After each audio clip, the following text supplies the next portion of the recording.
viongozi wa upinzani kwa kuendelea kujihusisha na siasa na kuwachochea Wakenya dhidi ya utawala wa Kenya Kwanza. Akizungumza katika makazi yake ya Karen asubuhi ya leo baada ya kukutana na viongozi kutoka maeneo yote ya kaunti ya Nyandarua, naye Bryce amesisitiza azma ya Kenya Kwanza kutekeleza ahadi zilizotolewa wakati wa kampeni za mwaka 2022.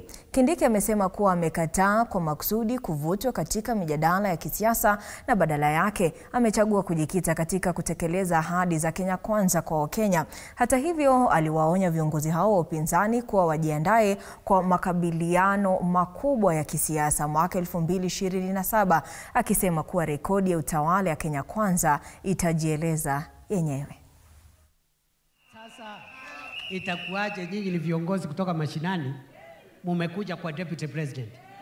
Muko na shida za barabara, muko na shida ya mambo ya maziwa, muko na shida ya stima.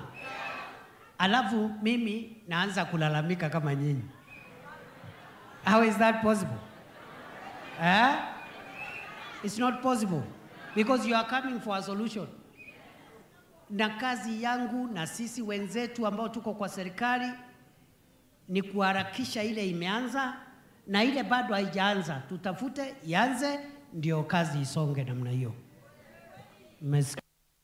Na mtazamaji, na kutoka sasa huko Karen